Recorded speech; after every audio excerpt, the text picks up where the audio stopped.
Billionaire Leon Black paid Jeffrey Epstein $158 million over 5 years. What for?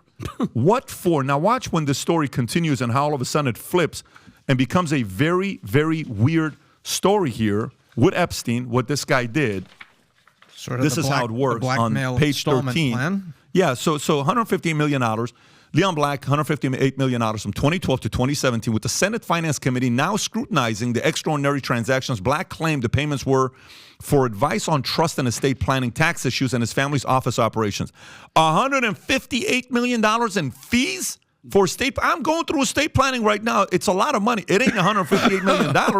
That's Senator insane. Ron Wyden raised concerns about the payments, which appear to exceed those to professional advisors, and questioned why Black sought advice from Epstein. Black resigned from his firm Apollo in 2021 after the law firm investigation revealed Epstein's involvement in advising him on tax avoidance and selling portions of his $1 billion art collection. Black is currently facing a federal lawsuit from an unnamed woman who alleges he raped her when she was 16 years old at Epstein's home, with Black's attorney dismissing the lawsuit as uncorroborated. Now, Rob, pull up the next story and just actually put it up, the New York Post story.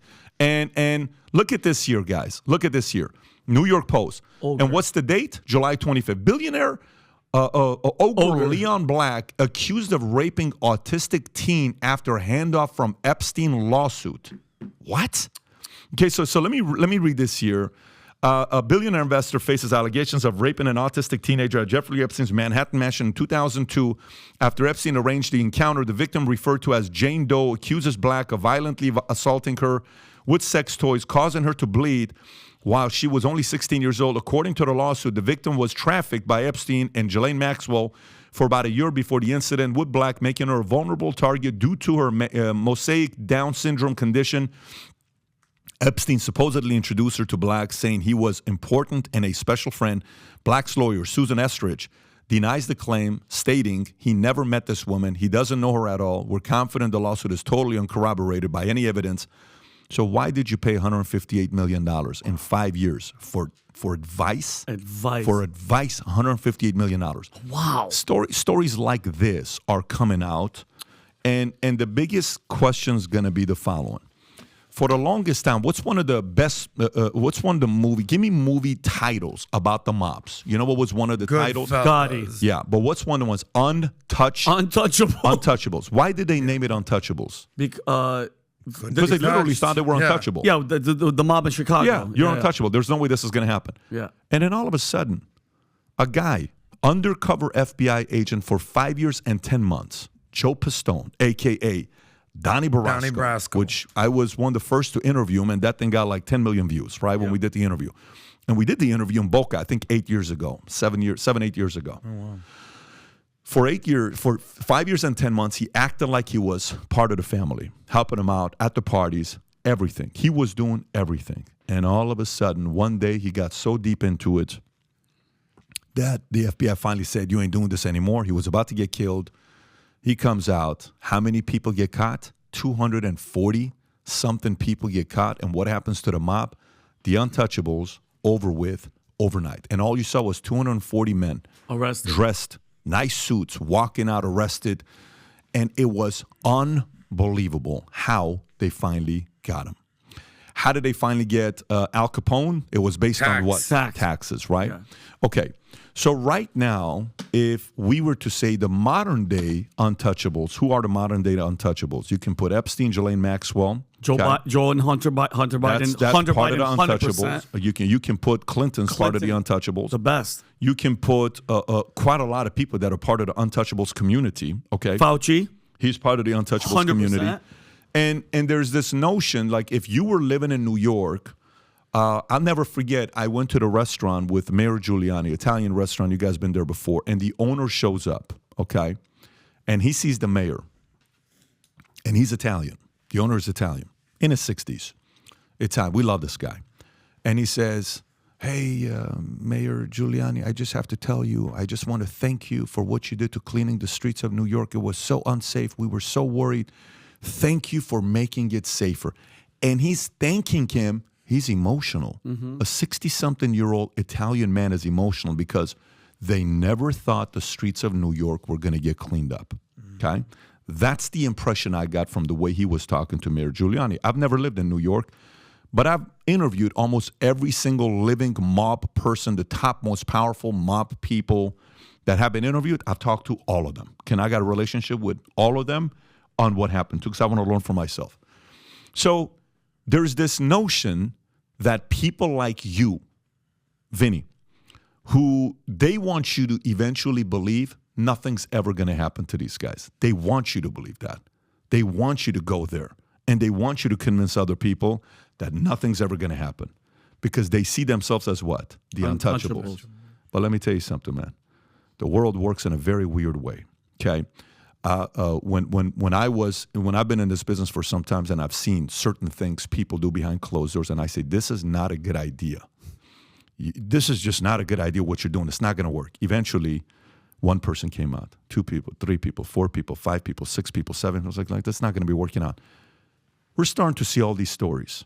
An average person is going to sit there who has hired a lawyer before, who's hired an accountant before, and more importantly, Tom, how many billionaires are reading this article? There's 700 billionaires in America, 700 to 900 billionaires in America. The average billionaire who's reading this, not the average billionaire, any billionaire that's reading this, you know what they're saying? They're sitting there saying, man, in my life, I haven't spent $158 million On in advice. fees. In fees. We sold a company and we spent a lot of money to sell a company. You ain't spending no $158 million. You do estate planning with the best that does all the family planning for billionaires. You don't spend that kind of money doing estate planning. And it's a complex estate planning. I guarantee you every single billionaire knows this guy's a dark guy to stay away from if you paid Epstein $158 billion.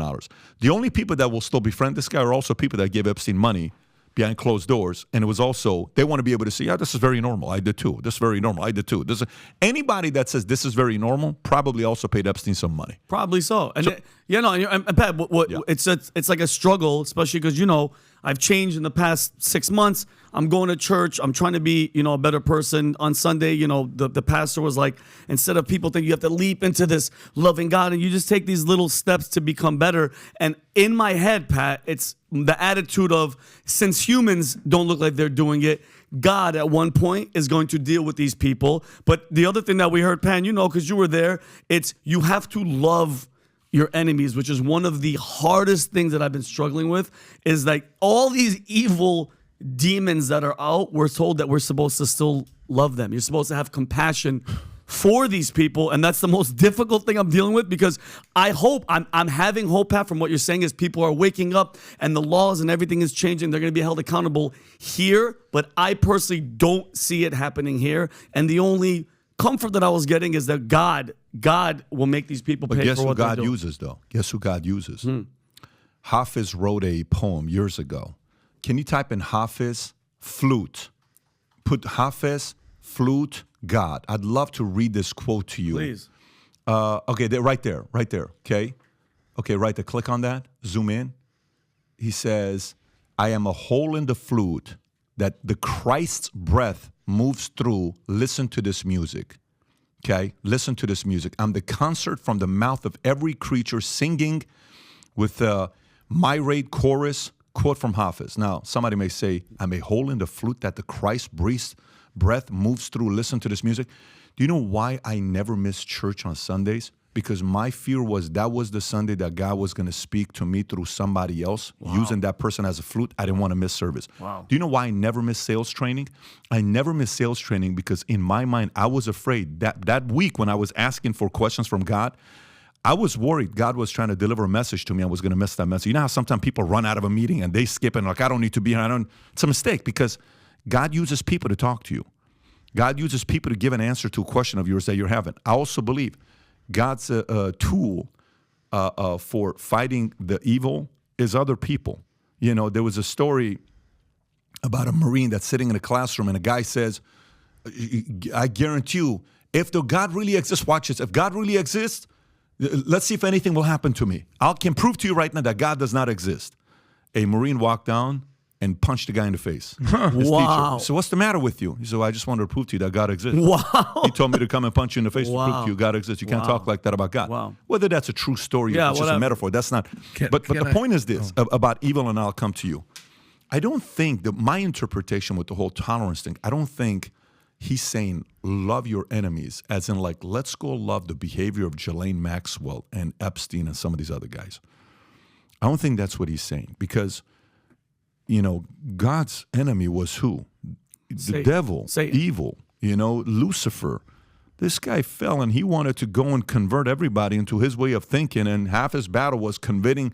The best line in the movie Fallen is what? The greatest trick the devil ever played Was convincing man he didn't exist. was convincing the man that he, So it's like, oh my That God. was Usual Suspects. That was also in Fallen. Yeah, weird. Both movies, yeah. Yeah. Okay, so it's so funny. We're talking about Usual Suspect and And Kevin it's Spacey Kevin. and the devil. So Yep. this doesn't mean we sit there and we say it's okay what Kevin did. This doesn't mean we sit there and we say it's okay what Ghislaine and these guys are doing. That's not what that means. And that's not what I was saying, but I'm just saying I love them because they're impure. You still got to love on them. I know. You still got to love on them. Still got to love them. It's not easy to do. Go ahead, Tom. Well, I think what you're bringing up here is very clear, and there's a very, very simple maxim that is at the core of the love your enemies tenet that Christ taught. And he basically says, hate sin, but love the sinner. Love your enemy, because inside that person who is committing sin is a human is just as flawed as you that needs love and needs my salvation. And he says, your sin will find you out and there will be consequences. That's very simple.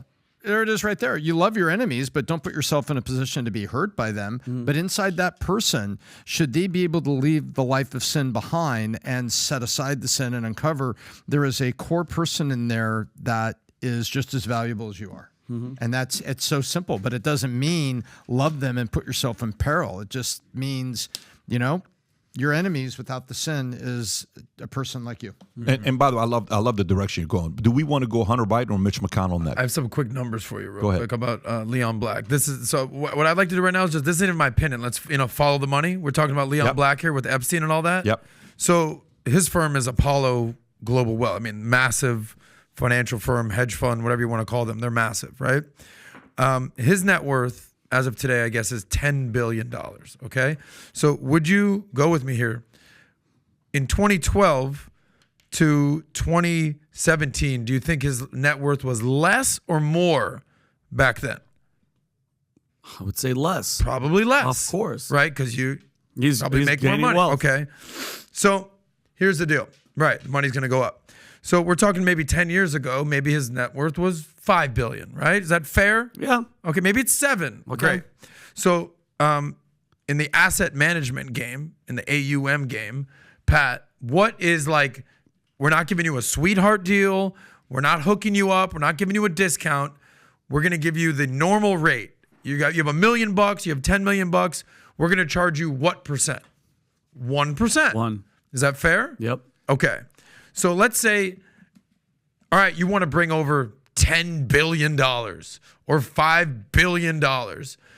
Are we going to reduce our 1% fee? Yes? Yes. Maybe you reduce it to what? 0.5%. 0.5%. Yes. Yeah. Okay. Because the number of dollars is so high, it takes care of all the services you're providing. I mean, it's like if you're going to sell a home for $20 million home, and it's like, yeah, I know you usually take 6%. You're going to do this thing for 3%. Hey, you no. got it, We're going to do boss. 6% on the first million. We're going to do 3% Keep thereafter. going, Tom. Let him Yeah. make the point. So Go here's ahead. the point.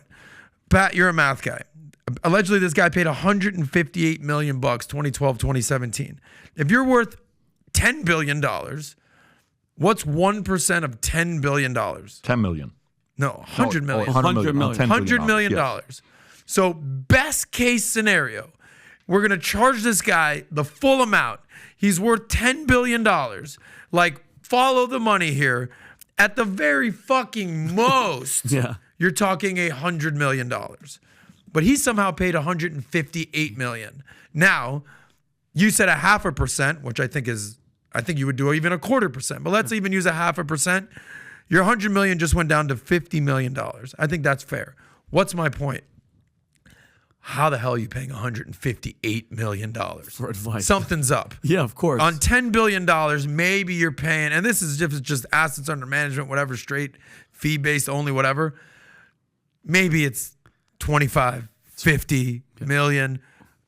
The numbers don't add up here. No, they don't. 158 million. That's my point. Yeah, that's and by the way. I mean, we said that a long time ago. Yeah, it just doesn't make sense for you to do that on 10 billion. You're right. 1% is $100 million. No, listen, it takes a naive, oblivious person to say there's nothing shady going on here for this guy to pay. You know what this conversation looked like? What are the chances the conversation was like this? Hey, Leon, I got to have a meeting with you. You want to come to my office? I'm busy. Trust me, you're not busy enough for this. Make the time. The other partners have assembled. Yep. So you come to the meeting. Okay. I want you to watch this real quick. Watch what? Here, just watch this on my phone. Oh, shit. Yeah. So I have the video. Okay. Just so you know what happened that day. So here's what I need you to do. Yep. I need you to pay me $150 million over the next 3 or 5 years. For me not to present this to anybody else. I won't tell anybody. I won't give it to court. I won't do anything. Your family won't know. Nobody will know. Yeah. But if you do that with me, I'll protect you. I'll do this. I'll do that. I'll do this. And you can call this fees as a consulting fee. So that's what I need from. I need you to sell a portion of your art collection to pay up for this. I can't believe you're doing this. Totally understand, Leon. That's my business. It's just business. Nothing personal. It's just business. Nothing personal. Wow. And then he goes away huffing and puffing and angry and all this stuff. But he paid $158 million. Yeah. And here's what the script's going to be when you tell the public. You're a billionaire. Somebody worth your money. No one's going to care if you paid me $158 million when you're worth $10 billion. And it's not going to hurt you. So I expect that money in my account by such and such. Here's the routing number. Here's this. Wow. Mary will call you to get that money set up. Okay, That's good? exactly What's what- the likelihood that conversation took place? What you just set I mean, up right it's there. makes so Here's much the, sense. you go. Here's the video. Now, by the way, Money. I may be wrong, but I think it went something like that. So if you like this clip and you want to watch another one, click right here. And if you want to watch the entire podcast, click right here.